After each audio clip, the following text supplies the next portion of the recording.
ध्यान यही, हरि नाम यही, हरि ध्यान यही, जग के मंगल की आरती, पापियों को पाप से हटाए, भागवत भगवान की है आरती, पापियों को पाप से हटाए, भागवत भगवान की है आरती। अलंकार नमामि तं प्राञ्जलिराञ्जनेयं,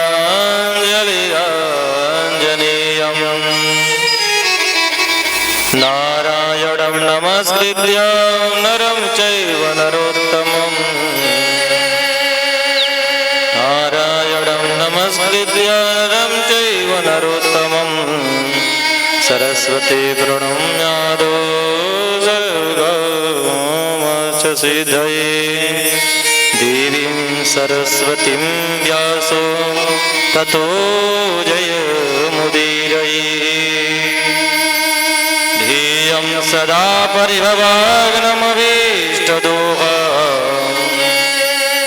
तीर्थास्पदं शिवविरञ्चिनुतं शरण्यम्,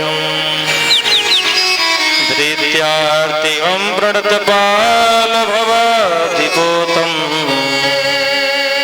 वन्दे महापुरुष ते चरणारविन्दम्। हे गोपालक हे कृपाजलनिधे, हे सिन्धुकन्यापते, हे कंसान्तक हे गजेन्द्रकरुणा पारेण हे माधव, हे रामानुज हे जगत्रय गुरु, हे पुंडरीकाक्षमा, हे गोपी जननाथ पालय परां, जानामि त्वां विना। प्रेम से बोलिए विघ्नहर्ता गणेश भगवान की जय, प्रेम से बोलिए हनुमान जी महाराज की जय, प्रेम से बोलिए भागवत भगवान की जय, प्रेम से बोलिए व्यास जी महाराज की जय। ये तो बड़ा सुंदर हमको अच्छा लगा, यहाँ जब पहली बार आए तो पता चला कि आप जो हैं बड़ा ही सुंदर भजन कीर्तन करती हैं। पूरा कॉलोनी में एक मुक्तक हमारे गुरुदेव हैं, वो कहते हैं कि इनका कॉलोनी में चर्चा घरे घरे, एक लाइन उसमें आती है, तो वही हाल है, हर घर में चर्चा है। और उन्हीं चर्चाओं का दिन है कि आज बहुत लोग आए और आप सब आकर के कथा कर संस्वादन कर रहे हैं, बड़ा ही सुंदर लग रहा है। तो हम यहाँ भागवत कथा सुनने के लिए सभी लोग एकत्रित हुए हैं। मैं सुनाने वाला भी बड़ा सौभाग्यशाली हूँ, जो आप सबको कथा सुनाने का मुझे सुअवसर मिला और आप सबको सुनने का यह सुअवसर मिला। इस सुंदर अवसर को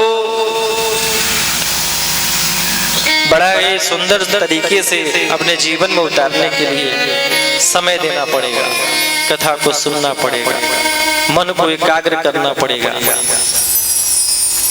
कि जब तक मन को एकाग्र नहीं करेंगे तब तक कथा को सुनने में आनंद नहीं आएगा। भागवत महापुराण, जिसे हम श्रीमद् भागवत के नाम से जानते हैं, किसी भी ग्रंथ या फिर किसी के विषय में अगर जानना होता है तो सबसे पहले उनका नाम जानते हैं। हमारा नाम जाने हैं तभी तो बुलाए हैं। उसी प्रकार से जब भागवत के इस महान ग्रंथ के बारे में जानना हो तो सबसे पहले उस महान ग्रंथ के नाम के बारे में जानेंगे कि आखिर इस श्रीमद् भागवत महापुराण का जो नाम पड़ा है उसका अर्थ क्या होगा। जैसे हमने बताया निराला नगर, जथा नाम तथा गुण, जैसे इस कॉलोनी का नाम है वैसे यहाँ के लोग हैं। तो श्रीमद् भागवत महापुराण का जो वर्णन किया आचार्य बंशीधर पाद ने अनेकों रूप से व्याख्यान किया। श्री अर्थात लक्ष्मी का स्वरूप माना गया। लक्ष्मी नारायण के स्वरूप में श्री का अर्थ लिया उन्होंने। मद अर्थात इसमें किसी भी प्रकार का काम, क्रोध, मद, लोभ, यह चारों इससे परे हैं। इसमें किसी प्रकार का काम, क्रोध, मद, लोभ नहीं है। मानो कि नारायण लक्ष्मी के स्वरूप में यह विराजमान है। श्रीमद भागवत में 4 अक्षर बताए गए,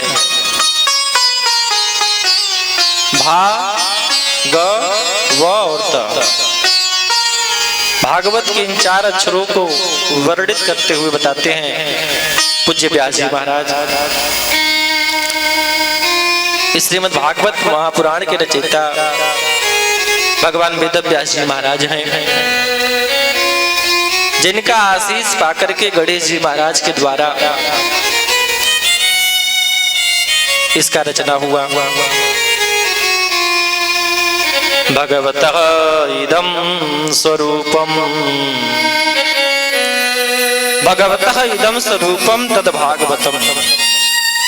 भगवान का स्वरूप ही यह होए प्रतीति, जाने बिनु न होई प्रतीति, जाने बिनु न होए प्रतीति, जाने बिनु न होई प्रतीति, बिनु प्रतीति न होई न प्रीति, बिनु प्रतीति न होई न प्रीति, बिनु प्रतीति होई नहीं प्रीति, बिनु प्रतीति होई नहीं प्रीति।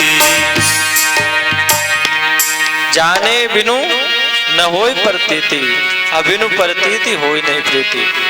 जब तक जानेंगे नहीं तब तक हमारा उनके प्रति प्रेम नहीं होगा, और जब तक प्रेम नहीं होगा तब तक हमारा श्रद्धा और विश्वास उत्पन्न होने वाला नहीं है।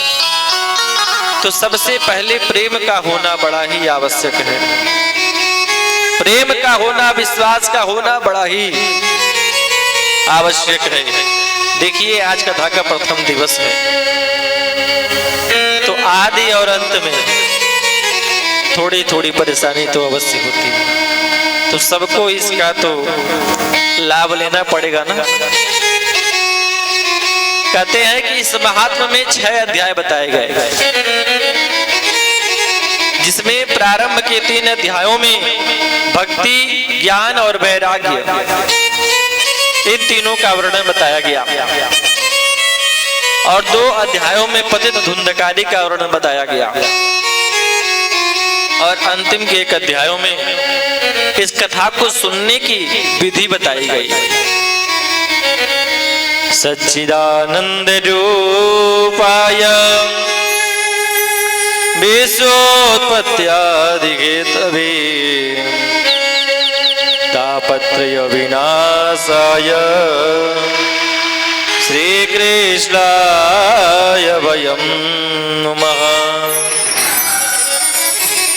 सच्चिदानंद रूपाय, भगवान वेदव्यास जी महाराज ने पहले श्लोक में कहा इस महात्मा के प्रथम अध्याय में कि सच्चिदानंद रूपाय, सतधन चितधन आनंद स्वरूप कौन है? तो सच्चिदानंद घनश्याम है। भगवान को कभी आप दुखी नहीं देखे होंगे, वह हमेशा मुस्कुराते रहते हैं। वह केवल दुखी कब हुए? जब उनके भक्तों के ऊपर कोई आपत्ति आई, जब उनके मित्र के ऊपर कोई आपत्ति आई, जब गौ ब्राह्मण पे आपत्ति आई, अन्यथा हमेशा वह प्रसन्न रहते हैं। इसलिए हमेशा इंसान को प्रसन्नचित रहना चाहिए। दुख समस्या तो इतनी है कि वह खत्म होने वाली नहीं है। आपका केवल शरीर यहाँ है, लेकिन मन यहाँ नहीं है। मन तो केवल उस घर के माया जाल में फैला हुआ है। कि घर में क्या हो रहा होगा। क्यों? हम तो यहां से बैठे बैठे सबके ऊपर नजर रख रहे हैं।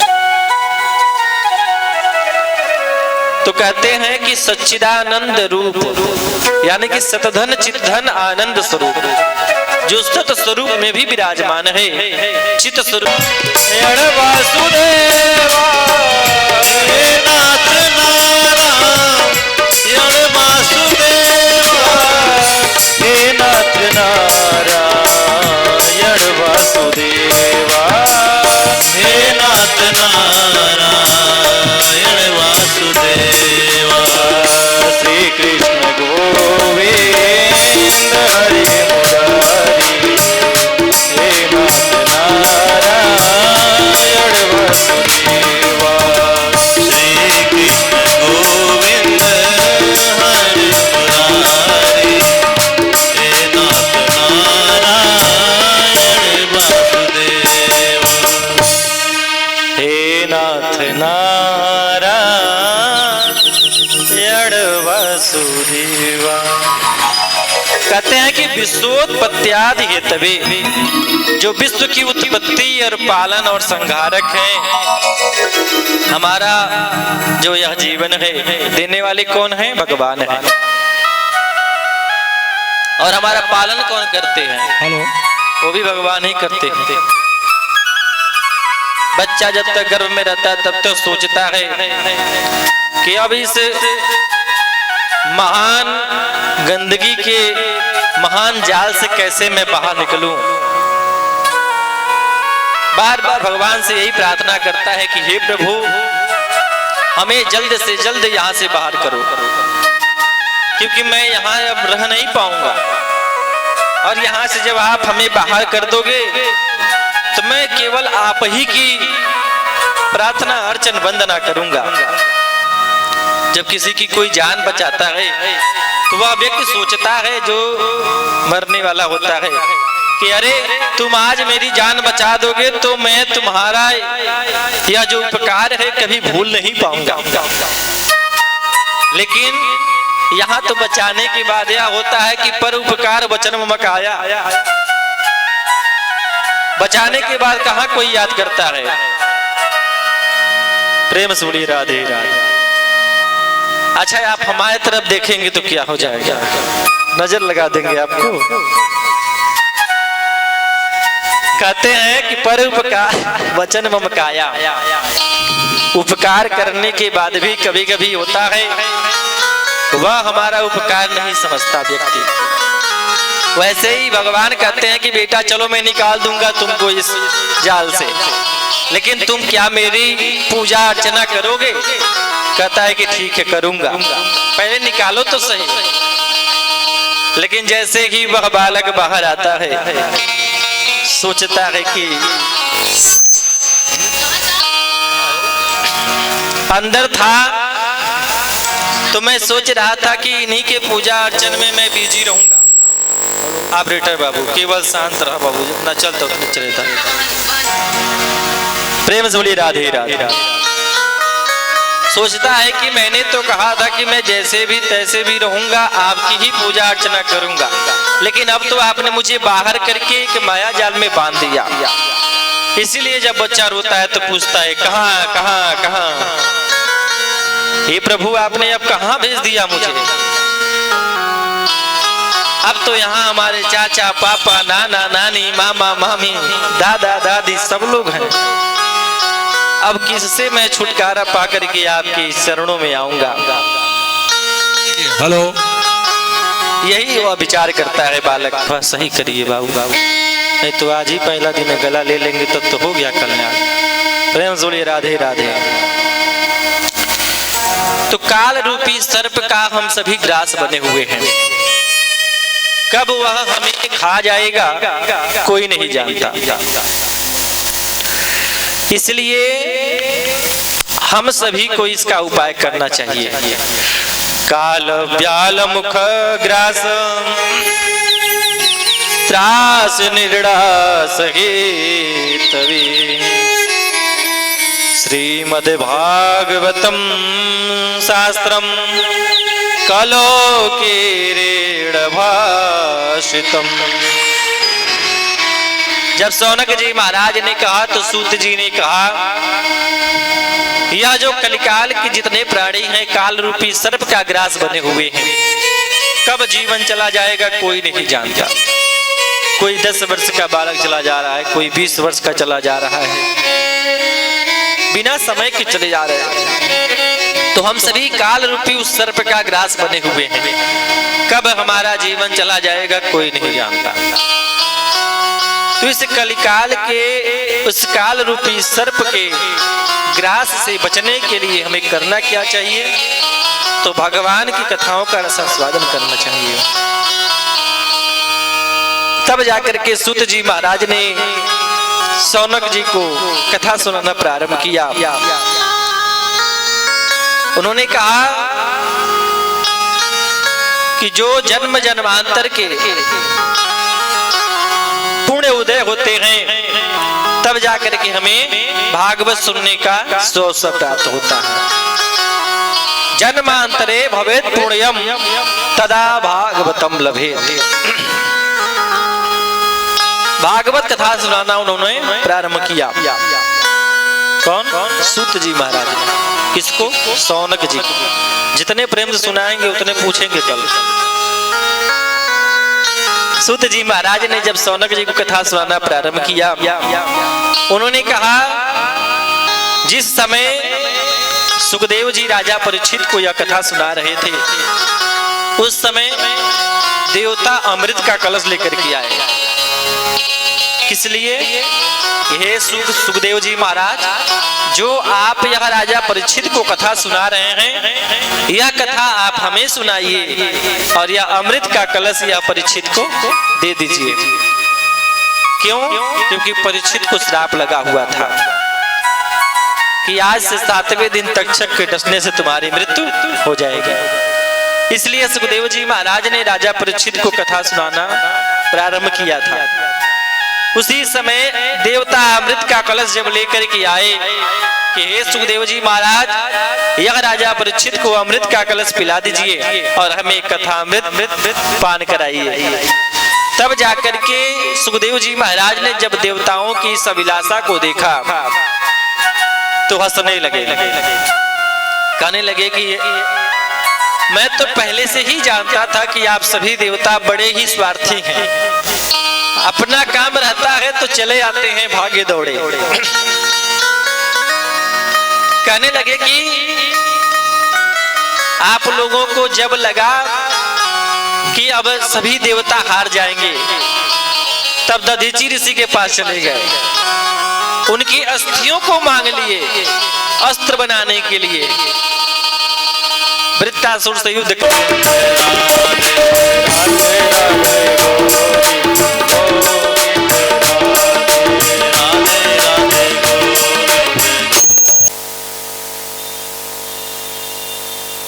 प्रेम से बोलिए राधे राधे। आज ही उनको नहीं समझ आ रहा है, कल तो अच्छे से समझ आ जाएगा।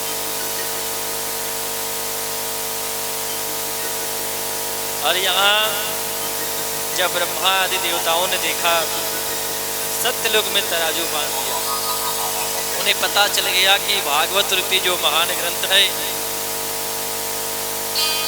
यह सबसे महान है। इसलिए उसी समय सभी ऋषियों ने माना कि यह भागवत रूपी महान ग्रंथ है। उसी समय श्रीमद् भागवत रूपी यह जो महान ग्रंथ है, जब सौनकार या 88 ऋषियों ने पूछा सूत जी महाराज से, बाबू ऑपरेटर जी सही कर दीजिए आवाज। सूत जी महाराज ने कहा, यह भागवत रूपी महान ग्रंथ नारायण ने ब्रह्मा जी को संकल्प रूप में दिया, चतुश्लोकी भागवत के रूप में। 4 श्लोकों में उन्होंने ब्रह्मा जी को दिया और उन्हीं चतुश्लोकी भागवत के द्वारा यह 18,000 श्लोकों का भागवत महापुराण महाग्रंथ बना। तब जाकर के सौनक जी ने कहा सूत जी महाराज से, हे सूत जी महाराज, नारद जी महाराज किस प्रकार से कथा को सुने। तब उन्होंने बताया, सूत जी महाराज ने, ब्रह्मा जी ने नारद जी को यह कथा सुनाई चतुश्लोकी के रूप में, लेकिन जो साप्ताहिक कथा है, साप्ताहिक मतलब 7 दिनों की, यह भागवत कथा 7 दिन की ही होती है। ऑपरेटर बाबू,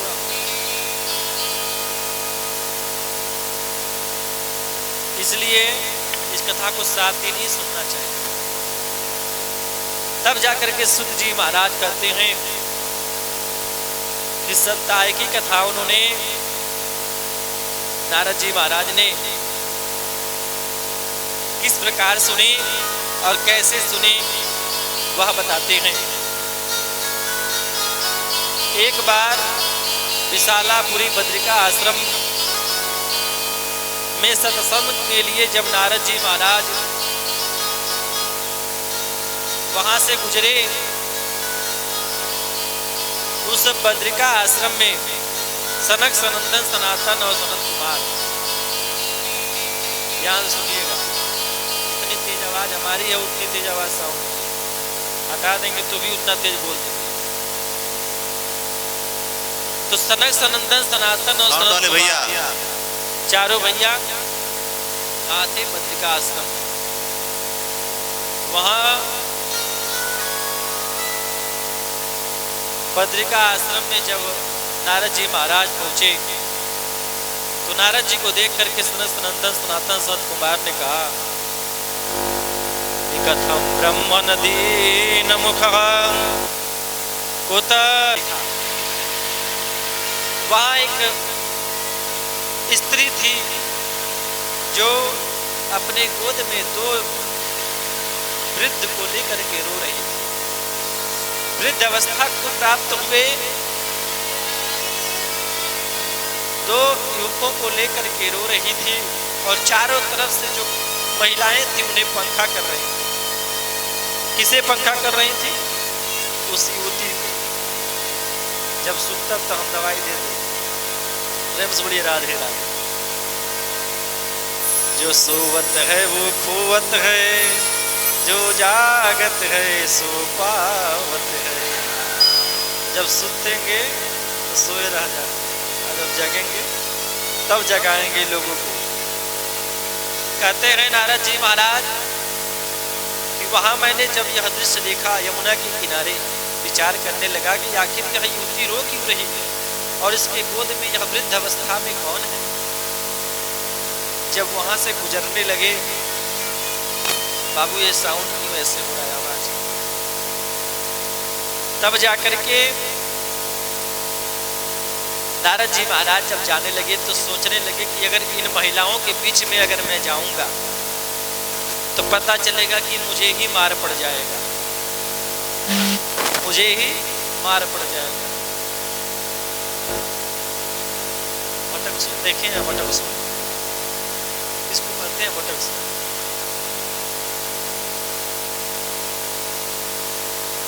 वही बटक सुन है। प्रेम से बोलिए राधे राधे।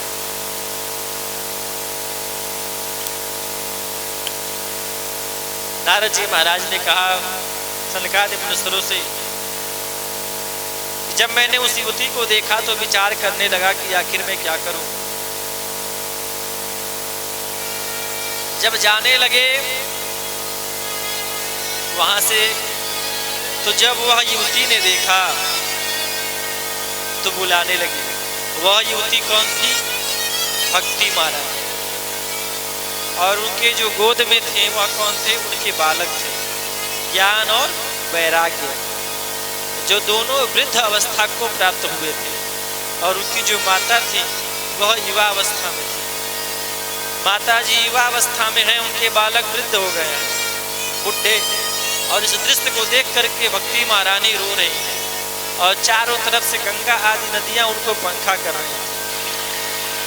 नारद जी महाराज को जब भक्ति महारानी ने देखा तो पुकारने लगी कि भो साधु क्षणम तिष्ठ मचिंता मपिनाशयः दर्शनम तव लोकस्य सर्वथा हरम परम। भक्ति महारानी ने नारद जी को देखा तो कहने लगी कि हे नारद जी, क्षणम तिष्ठ, थोड़ा सा रुक जाइए। क्यों? मचिंता मपिनाशया, मेरे अंदर जो चिंता है। कौन चिंता है? कि मेरे जो पुत्र हैं वह वृद्धावस्था में हो गए हैं और मैं युवावस्था में हो गई। अब मेरी इस चिंता को दूर करिए। नारद जी महाराज ने जब देखा तो कहने लगे कि आखिर यह हुआ कैसे और तुम हो कौन, ये तो बता दो। तब भक्ति महारानी ने कहा नारद जी महाराज से कि हम भक्ति ख्यातो इमो में तनयो बतो ज्ञान वैराग्य ना मानो श्याम चले आएंगे। राधे राधे बोल प्यारे श्याम चले आएंगे। राज ने कहा यह कलयुग अधर्मियों का इसमें बोलबाला है। जो जितना अधर्मी रहेगा वही सबसे आगे रहेगा और जो धर्मी रहेगा, जो धर्म का कार्य करेगा, जो सतमार्ग पे रहेगा वह पीछे हो जाएगा। भक्ति महारानी ने कहा कि आखिर यह कलयुग इतना बड़ा अधर्मी है तो भगवान श्री कृष्ण ने इसे यहाँ छोड़ा क्यों और राजा परीक्षित ने इसे क्यों छोड़ा? नारद जी महाराज ने कहा कि भगवान श्री कृष्ण जब इस लोक को छोड़ करके अपने लोक में जा रहे थे उसी समय सभी साधनों से बंधा हुआ यह कलयुग आकर के अपना स्थान जमाने लगा। जब दिग्विजय के समय राजा परीक्षित की दृष्टि पड़ी कलयुग के ऊपर, तब इन्होंने देखा यह जो कलयुग है भ्रमर के समान सारग्राही हो करके उसके अंदर दोष तो बहुत है। कलयुग के अंदर दोष तो बहुत है लेकिन एक गुण है, केवल एक ही गुण के कारण राजा परीक्षित ने इस कलयुग को स्थान दिया। वह गुण कौन सा है? यत् फलम नास्ति तपसा न योगेन समाधिना तत्फलम लभते सम्यक् कलौ केशव कीर्तनात्। जैसे रामचरितमानस में गोस्वामी तुलसीदास जी महाराज ने कहा कि कलयुग केवल नाम आधारा। भगवान श्री राम की उतनी महिमा नहीं गाई गई है जितना उनके नाम का वर्णन किया गया। इसलिए भगवान श्री कृष्ण ने और यहाँ राजा परीक्षित ने जब देखा कि इस कलयुग के अंदर एक गुण है, कौन सा गुण है? तो कलौ केशव कीर्तनात्। इस कलयुग में केवल कीर्तन करने मात्र से भगवान का उत्तम लोक प्राप्त हो जाएगा। केवल कीर्तन करने मात्र से जो फल अन्य युगों में तपस्या करके समाधि का मार्ग अपना करके प्राप्त होता है वह इस कलिकाल में केवल कीर्तन करने मात्र से प्राप्त होता है। इसलिए भगवान वेदव्यास जी महाराज ने लिखा कि कलौ केशव कीर्तनात्। इस कलयुग में केवल कीर्तन करने मात्र से भगवान का वह उत्तम लोक प्राप्त हो जाएगा। इसलिए राजा परीक्षित ने इसे स्थान दे दिया।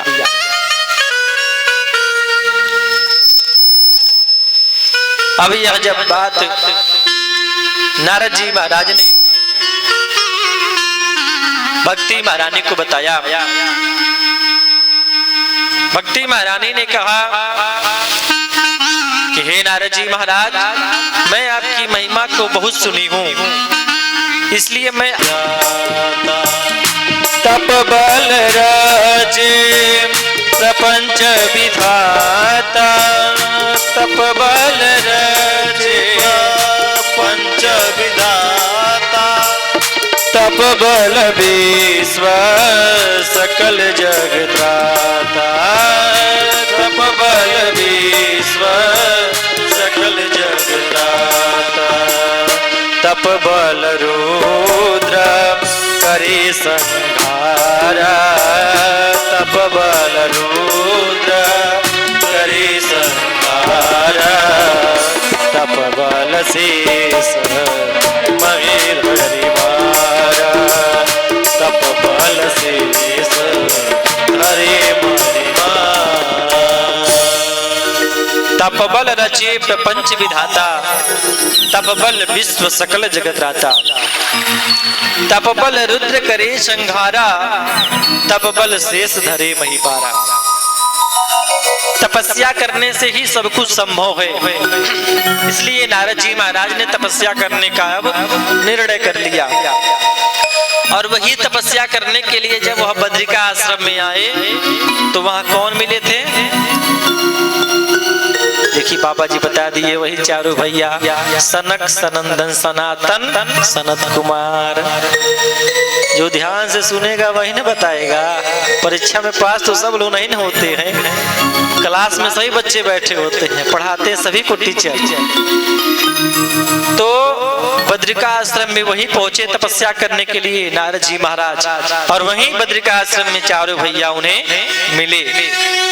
वहीं वह सारी यह वार्ता हो रही है।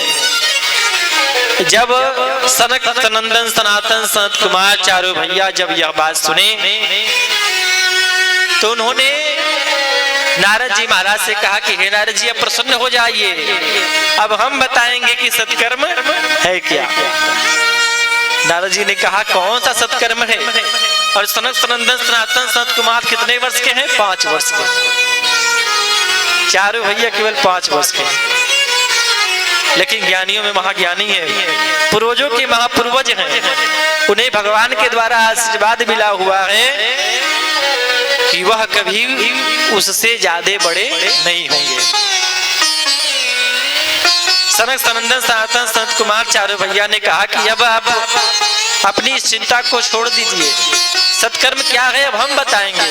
नारद जी महाराज ने कहा कि अरे प्रभु जल्दी बताइए, भक्ति महारानी के दुख का निवारण करना है। नारद जी महाराज ने जब कहा तो सरकार मनुष्यों ने कहा कि सत्कर्म सूचको नूनम ज्ञानया स्मृतो बुधे श्रीमद्भागवतालापः सातु गीतः सुखादिभिः। हे नारद जी महाराज, वह सत्कर्म कुछ और नहीं, श्रीमद्भागवतालापः, श्रीमद्भागवत महापुराण है। और वह उसका गान किसने किया है? तो सातु गीतः सुखादिभिः, जिसका गान सुखदेव जी महाराज ने किया है। सुख अर्थात तोता देखे आप, अमृत खाए हैं तोड़ करके पेड़ से, उसी अमृत के वृक्ष पे जब वह तोता बैठिया आ गई, सभी देवता आ गए। और जैसे ही सरकार मनुष्यों ने भागवत कथा की महिमा का गुणगान किया कि सदा सेव्या श्रीमद्भागवते कथा यस्या श्रवण मात्रेण हरिश्चित्तम समाश्रयेत्। भागवत की कथा सदा सर्वदा सेवन करते रहना चाहिए और इसके श्रवण मात्र से हरिश्चित्तम समाश्रयेत, हमारे हृदय में भगवान आकर के विराजमान हो जाते हैं। आज के समय में किसी के पास समय नहीं है कि जाकर के कथा सुने। गृह कार्य नाना जंजाला ते अति दुर्गम शैल विशाला। घर के इतने काम काज हैं, न बच्चे छोड़ रहे हैं, न पतिदेव छोड़ रहे हैं, न उनकी सासू माँ छोड़ रही हैं, सब पकड़े हुए, सब माया जाल पकड़ा हुआ है। लेकिन यहाँ तो बाबा 3 घंटे के लिए बैठे हैं, सबको बांध करके। प्रेम से बोलिए राधे राधे राधे राधे। सनकादिक मनुष्यों ने जैसे ही महिमा का गुणगान किया कि इसका श्रवण नित्य प्रति करते रहना चाहिए और इसके श्रवण मात्र से हमारे हृदय में आकर के भगवान विराजमान हो जाते हैं। बहुत से शास्त्रों के सुनने से क्या लाभ, जो भागवत रूपी महान ग्रंथ को नहीं सुना। हमने बताया पहले ही कि और सभी तो पुराण हैं, लेकिन यह जो है महापुराण है। भगवान श्री हरि प्रसन्न हो जाते हैं जो भागवत रूपी महान ग्रंथ का श्रवण करता है। कहते हैं कि जिन्होंने अपने जीवन में मन लगा करके कथा नहीं सुनी, वह चांडाल गधे के समान है। आजन्म मात्र मपियेन सठेन किंचित। और कहते हैं कि उसने व्यर्थ में ही अपनी माँ को पीड़ा दिया। इतना ही नहीं, जो भी मनुष्य कथा का श्रवण नहीं किया, मानो कि वह जीते जी मुर्दे के समान है। मिथ्या स्वजन्म जननी जन दुख भाजा। उन्होंने अपनी माँ को झूठ में ही पीड़ा दिया। जन्म लेकर के ही उन्होंने बहुत ही बड़ा अपराध किया, जिन्होंने कथा नहीं सुना। सनकादिक मनुष्यों ने जब इस प्रकार भागवत की महिमा को सुनाया, उसी समय एक आश्चर्य हुआ। उस आश्चर्य को देख करके सभी लोग सोच में पड़ गए। भक्ति सुतो तो तरुणो गृहीत्वा प्रेमैक रूपा सहसा विरासी।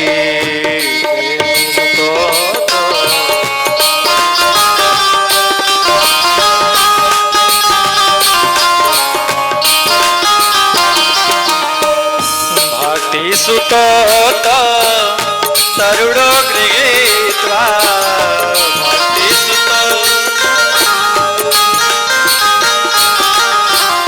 प्रेमैक रूपा सहसा विरासी। कहने लगे कि अब मैं इस जीवन को छोड़ दूंगा, कोई लाभ नहीं है इसका।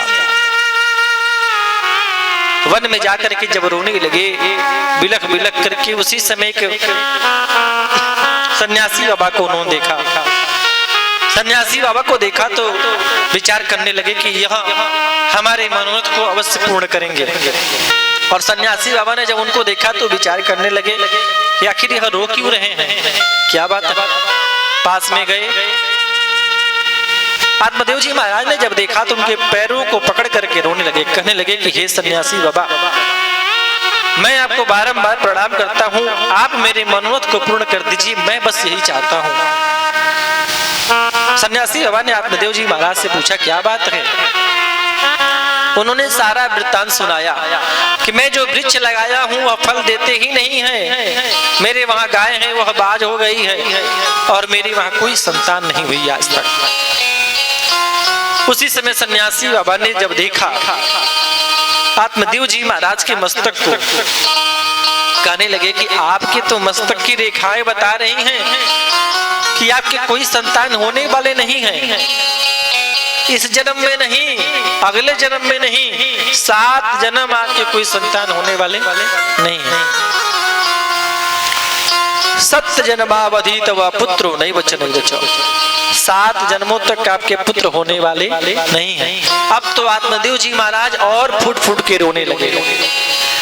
सन्यासी बाबा ने जब देखा तो कहने लगे, आत्मदेव जी महाराज को समझाने लगे कि देखिए पुत्र पुत्री अथवा बहुत बंधु बांधव होने के बाद भी कोई उसका लाभ नहीं है, कोई आपका साथ नहीं देगा और ना ही कोई आपके साथ रहेगा। गृहस्थ सरसों लोके पुत्र पौत्र समन्विता। जब सन्यासी बाबा ने समझाया कि देखिए आत्मदेव जी महाराज कोई किसी का साथ नहीं देगा, सन्यासी सर्वथा सुखम, सन्यास को ग्रहण कर लीजिए, उसी में सुख है। लेकिन आत्मदेव जी महाराज ने कहा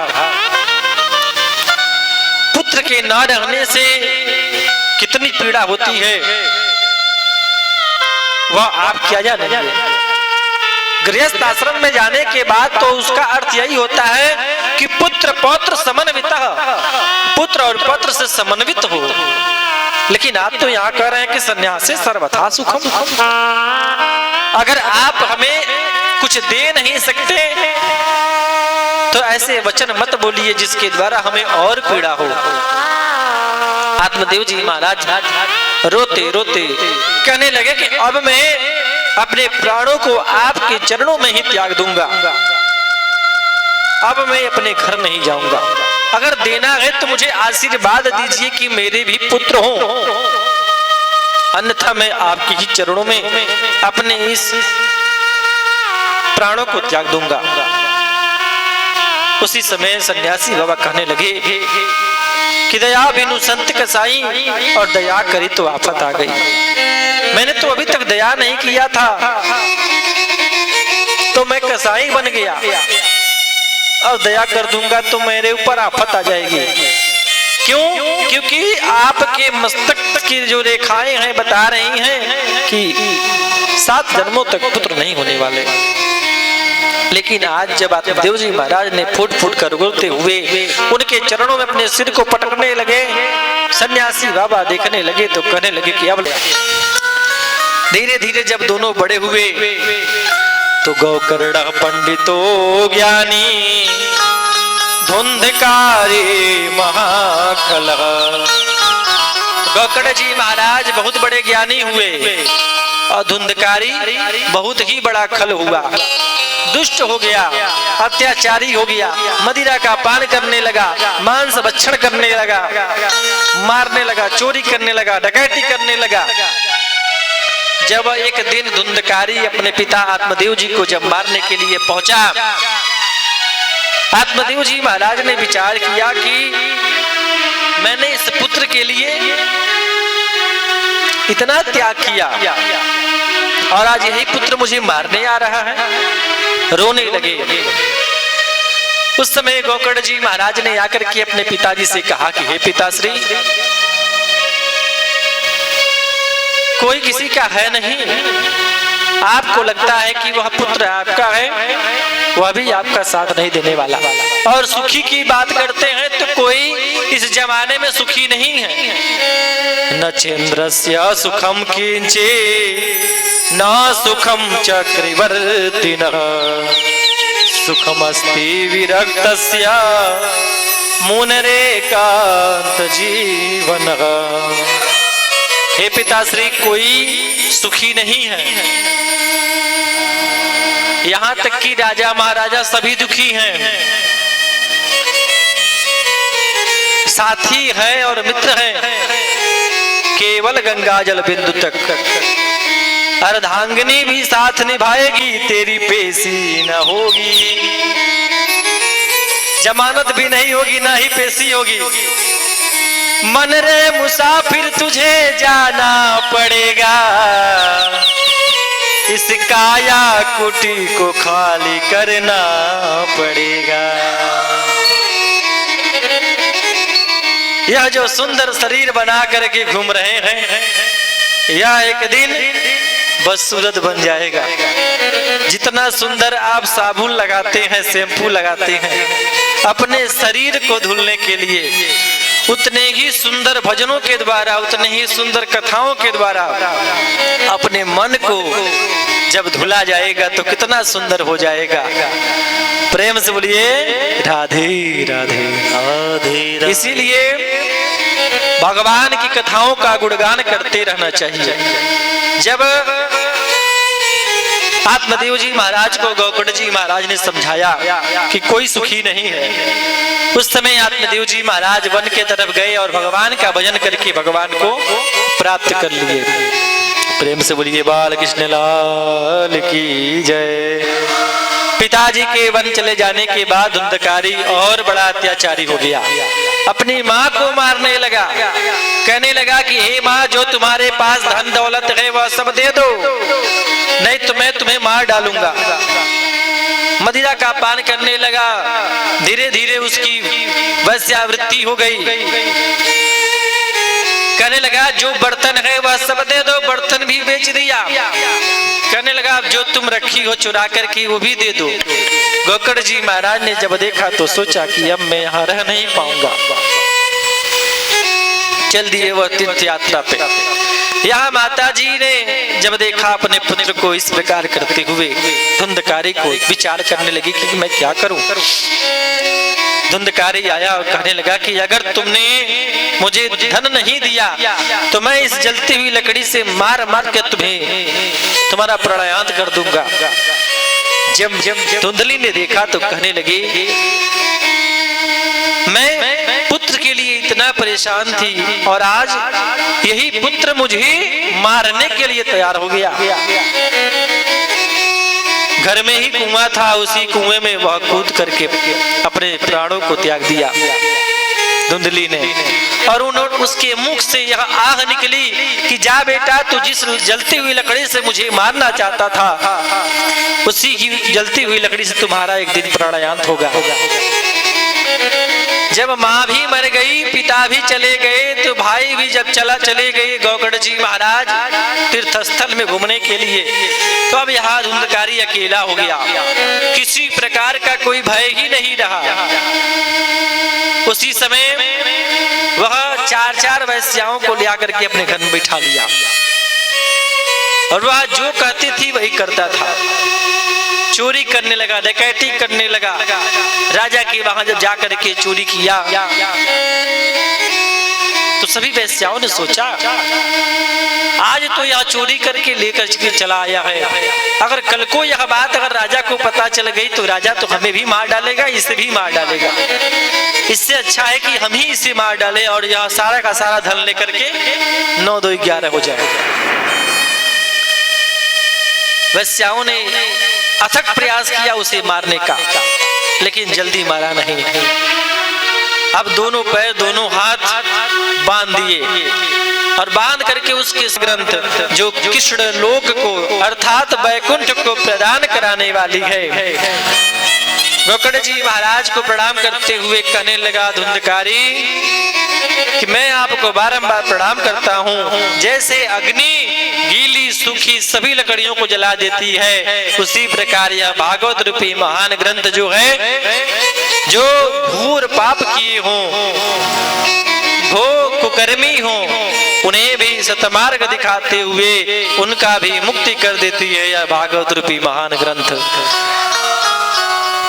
जैसे ही यह दिव्य स्वरूप को देखे गौकर्ण जी महाराज तो प्रसन्न हो गए और सुंदर एक विमान आया, धुंधकारी को वह विमान लेकर के चला गया। जब विमान में विराजमान भगवान के जब पार्षद गौकर्ण जी महाराज को दिखे, गौकर्ण जी महाराज ने कहा कि यहाँ तो कथा सुनने वाले बहुत श्रोता थे, आखिर विमान केवल धुंधकारी के लिए ही क्यों आया है? यह तो विमान सबके लिए आना चाहिए। लेकिन पार्षदों ने कहा कि श्रवणस्य विभेदेन फलभेदोऽत्र संस्थितः, श्रवणं तु कृतं सर्वैर्न तथा मननं कृतं। भगवान के पार्षदों ने कहा कि कथा तो सबने सुनी है लेकिन मनन किसी ने नहीं किया। मनन किया है तो केवल धुंधकारी ने, इसलिए विमान केवल धुंधकारी के लिए आया है। पुनः कथा प्रारंभ करिए और पुनः जब मनन करेंगे तो सबके लिए विमान आएगा। गौकर्ण जी महाराज ने पुनः कथा प्रारंभ किया और सबके लिए विमान आया।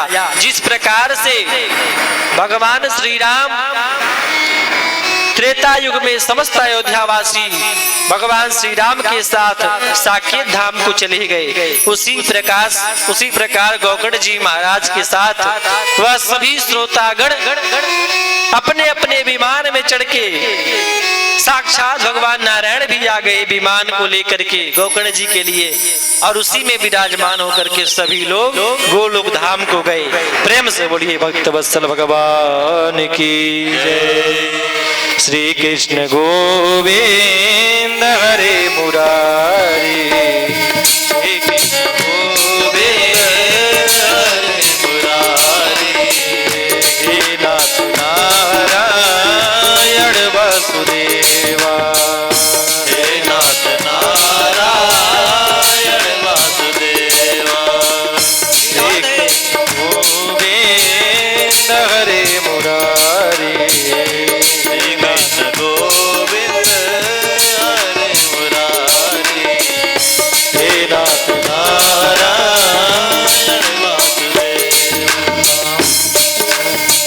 श्री कृष्ण गोविंद हरे मुरारी, श्री कृष्ण गोविंद हरे मुरारी, हे नाथ नारायण वासुदेवा,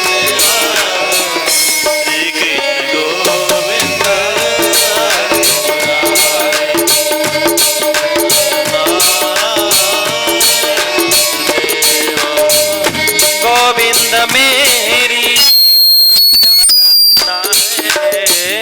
गोविंद मेरी यह प्रार्थना है।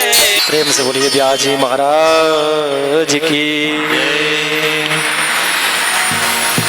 भगवान का सुंदर भजन करते हुए कथा का विश्राम करेंगे आज का, उसके बाद तब आरती करेंगे। बड़े सुंदर भाव से सभी लोग ताली बजाते हुए।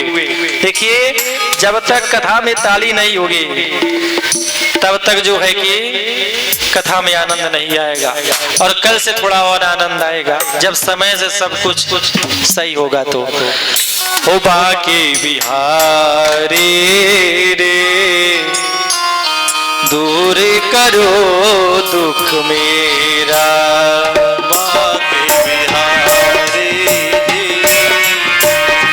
दूर करो दुख मेरा, अवध बिहारी रे दूर करो दुख मेरा, अवध बिहारी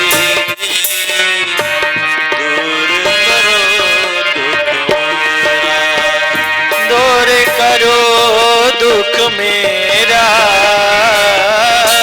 दूर करो दुख मेरा,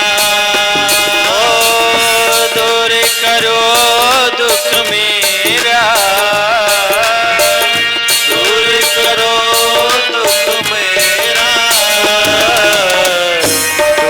करो दुख मेरा, अवध बिहारी दूर करो दुख मेरा, अवध बिहारी दूर करो दुख